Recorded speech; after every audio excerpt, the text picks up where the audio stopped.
আজকে পড়ালাম dialysis blood filter বা using a semi Parvez membrane.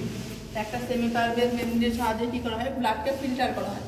তো এখানে যেমন ব্লাডের মধ্যে কী কী বেশি থাকে, যেমন ইউরিক অ্যাসিড বা ব্লাড ইউরিয়া নাইট্রোজেন ক্রিয়েটিনিন বা পটাশিয়াম বেশি থাকে, এবং যেমন সোডিয়াম বা ক্যালসিয়াম কম থাকে। তাহলে ডাইলাসেটটা গিয়ে হচ্ছে পেশেন্টের ব্লাডে আসছে, এবং ব্লাডের যে সমস্ত জিনিসগুলো বেশি থাকে সেগুলো হচ্ছে ডাইলাসেটে আসছে।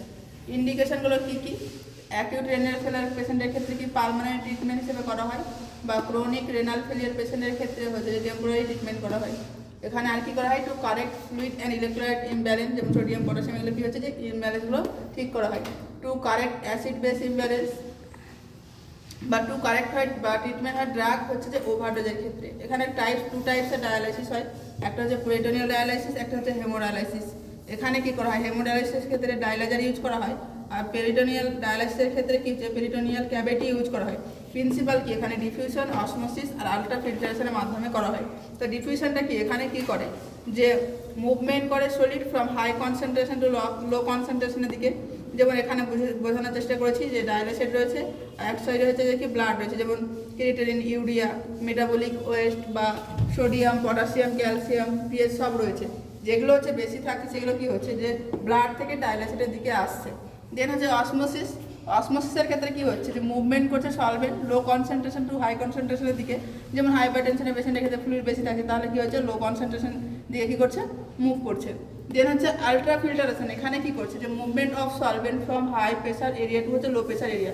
তাহলে যেখানে হাইপার ভলিউমিয়া আছে সেখানে কি যে বেশি প্রেশার আছে, তাহলে কি হচ্ছে যে বেশি প্রেশার এরিয়া থেকে লো প্রেশার এরিয়া দিকে কি করছে যে কি করছে এখানে যে মুভমেন্ট করছে সলভেন্ট।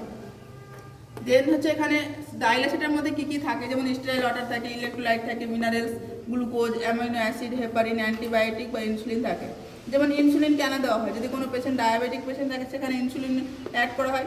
অ্যান্টিবায়োটিক কেন, যে পেশেন্টের ক্ষেত্রে কী করা হয়, যখন পেরিটোনিয়াল ডায়ালাইসিস করা হয় তখন কী করা হয়, পেরিটোনিয়াল ক্যাভিটি নেওয়া হয়। তো সেখানে কী করা হয় যে প্রিভেন্ট পেরিটোনিয়ালাইটিস, যদি সেই পেরিটোনিয়াল এরিয়া ইনফেকশন না হয় সেটা প্রিভেন্ট করার জন্য কী করা হয় যে প্রোফাইল্যাকটিক হিসেবে অ্যান্টিবায়োটিক নেওয়া হয়। দেন হচ্ছে হেপারিন। হেপারিন কি করে যে ব্লাডকে কি হচ্ছে যে কোয়াগুলেট হতে হচ্ছে কি বাধা দেয়। তাহলে এখানে কি হয় যে prevention of clotting factor, blood clot. Then হচ্ছে গ্লুকোজ। গ্লুকোজ কি করে যে কনসেন্ট্রেশন অফ দ্য ডায়ালাইসিসে কি হচ্ছে যে ইনক্রিজ হচ্ছে, এর ফলে কি হচ্ছে অসমোসিস এখানে কাজ করছে, ফলে কি হচ্ছে রেনালের কি হচ্ছে যে জল বা সলভেন্ট কি হচ্ছে যে রিমুভ হচ্ছে। তো আজকে এই পর্যন্ত।